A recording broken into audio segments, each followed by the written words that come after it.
এক রাজ্যের রাজা ভীষণভাবে চিন্তিত ছিলেন। তার অনেক দায়িত্ব ছিল। তিনি তার দায়িত্বের কারণে অসন্তুষ্ট ছিলেন। তার জীবনে সুখের এক মুহূর্তও ছিল না। তিনি কেবল তার জীবনে সুখ চেয়েছিলেন। তিনি অপ্রয়োজনীয় ঝামেলায় জড়াতে চাননি। তিনি চেয়েছিলেন কোনো সমস্যা ছাড়াই সবকিছু সুচারুভাবে চলুক। একদিন একজন গুরু তার রাজ্যে আসেন এবং লোকেরা তার উপদেশ শোনার জন্য ভিড় করত। তারপর রাজা নিজেই গুরুর কাছে গিয়ে বললেন, গুরুদেব, আপনি কি আমার একটি সমস্যা সমাধান করতে পারেন? গুরু বললেন, এটা সমস্যার ওপর নির্ভর করে। প্রথমে তোমার সমস্যাটা বলো। রাজা উত্তর দিলেন, আমি স্বাধীনভাবে বাঁচতে চাই। এই রাজ্য আমার দম বন্ধ করে দিয়েছে। আমার অনেক দায়িত্ব আছে। তাই আমার জীবনে আনন্দের অভাব রয়েছে। যদি এই সব না থাকতো তাহলে আমি এত খুশি, এত সন্তুষ্ট থাকতাম। দয়া করে আমাকে এই সমস্ত ঝামেলা থেকে মুক্ত করার একটি উপায় দেখান। গুরু হেসে বললেন, এটা খুবই সহজ। সমাধান একটাই এবং বেশিরভাগ মানুষ এই সমাধানটি গ্রহণ করে। তোমারও এটি গ্রহণ করা উচিত।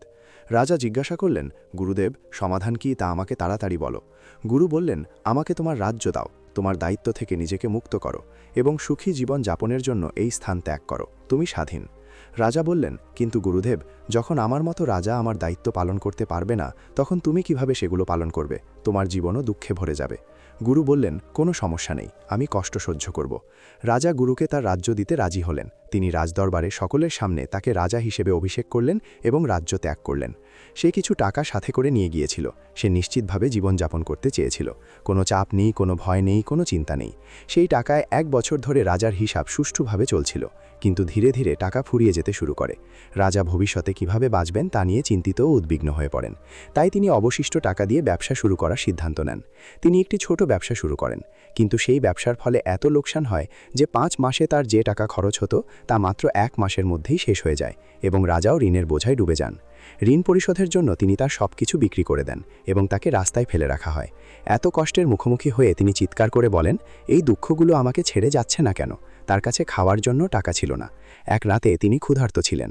এক রাজ্যের রাজকন্যা পাশ দিয়ে যাচ্ছিলেন। রাজার ক্ষুধা দেখে তার প্রতি করুণা হলো। তিনি তাকে খাওয়ালেন এবং জিজ্ঞাসা করলেন, তুমি কে? রাজা তাকে নিজের সম্পর্কে কিছু বললেন না, কিন্তু রাজকন্যা তাকে খুব পছন্দ করতেন। তারপর সে বলল, আমি তোমাকে পছন্দ করি। তুমি যদি চাও আমরা বিয়ে করতে পারি। আমার বাবার পরে তুমি আমাদের রাজ্যের রাজা হবে। রাজা ভেবেছিলেন এটি তার জীবন উন্নত করার একটি দুর্দান্ত সুযোগ। এরপরে জীবন অনেক আরামদায়ক হবে। তাই রাজা রাজি হলেন। তাদের বিয়ে হয়ে গেল। একদিন রাজকন্যার বাবা রাজাকে ডেকে বললেন, আমরা আশেপাশের সমস্ত প্রধান রাজ্য জয় করার সিদ্ধান্ত নিয়েছি। আমরা চাই আপনি আমাদের সেনাপতির দায়িত্ব নিন এবং সেগুলি উপহার হিসেবে দিন। এই কথা শুনে রাজা চিন্তিত হয়ে পড়লেন। জীবন খুব বেশি প্রচেষ্টা ছাড়াই সুচারুভাবে চলছিল, কিন্তু রাজা না বলতে পারছিলেন না, পালাতেও পারছিলেন না। এক রাতে রাজা সুযোগ পেয়ে যুদ্ধ শুরু হওয়ার 2 দিন আগে প্রাসাদ ছেড়ে চলে গেলেন। তিনি তার সাথে কিছু টাকা নিয়ে অন্য রাজ্যে চলে গেলেন। কিন্তু কিছু সময় পরে তার টাকা আবার ফুরিয়ে গেল। এখন তার ওপর নিজের ভরণ পোষণের দায়িত্ব রইল। তারপর এমন একদিন এলো যখন রাজা একজন শ্রমিক হিসেবে কাজ করতেন। কাজ করার সময় তিনি তার রাজ্যের কথা মনে করলেন। তিনি তার রাজ্যে কিভাবে বাঁচতেন, কি জাঁকজমকের সাথে। এত সম্পদ, এত প্রাসাদ, বাগানে এত মানুষ তার চারপাশে ভিড় করছে। প্রথমবারের মতো সে একজন শ্রমিকের জীবনযাপন করছিল। তারপর সে তার রাজ্যে ফিরে যাওয়ার সিদ্ধান্ত নিল। সে গুরুদেবকে তার রাজ্য ফিরিয়ে দেওয়ার জন্য অনুরোধ করবে। এটা ফেরত দাও। সে তার রাজ্যে ফিরে গেল।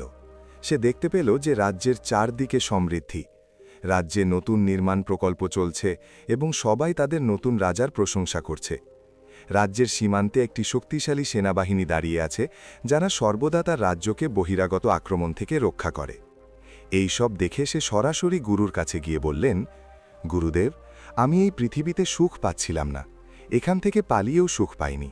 কেন এমন হলো গুরুদেব? গুরু বললেন যে সুখ এবং দুঃখ তোমার ভেতরেই আছে। স্থান পরিবর্তন করে তারা বদলায় না, কারণ তারা সবসময় তোমার সাথেই থাকে। কারণ তুমি যদি না বদলাও, তাহলে তোমার সুখ এবং দুঃখ কিভাবে বদলাবে?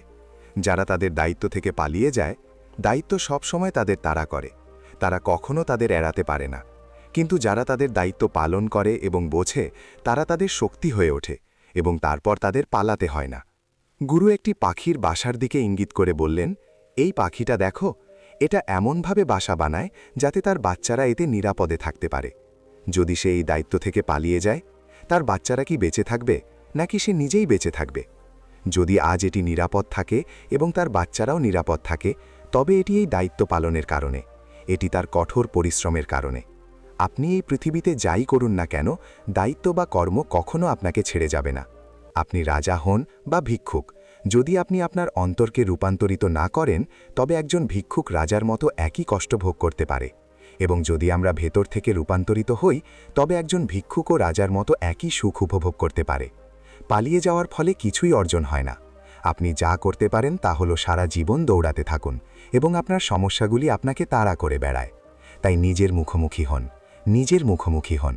যে নিজের মুখোমুখি হয় সে নিজেকে খুঁজে পায়, সে নিজেকে জয় করে। গুরুর কথা শুনে রাজা বুঝতে পারলেন এবং বললেন, তুমি ঠিক বলেছ। এ তো দৌড়ানোর পরেও আমি নিজেকে খুঁজে পাইনি। আমি কখনো মুক্ত বোধ করিনি। আমার সব সময় মনে হতো এটা সম্পূর্ণ, কিন্তু অসম্পূর্ণ। যখন গুরু দেখলেন যে রাজা তার ভুল বুঝতে পেরেছেন, তখন তিনি তার রাজ্য তাকে ফিরিয়ে দিলেন এবং তার আধ্যাত্মিক যাত্রায় ফিরে গেলেন।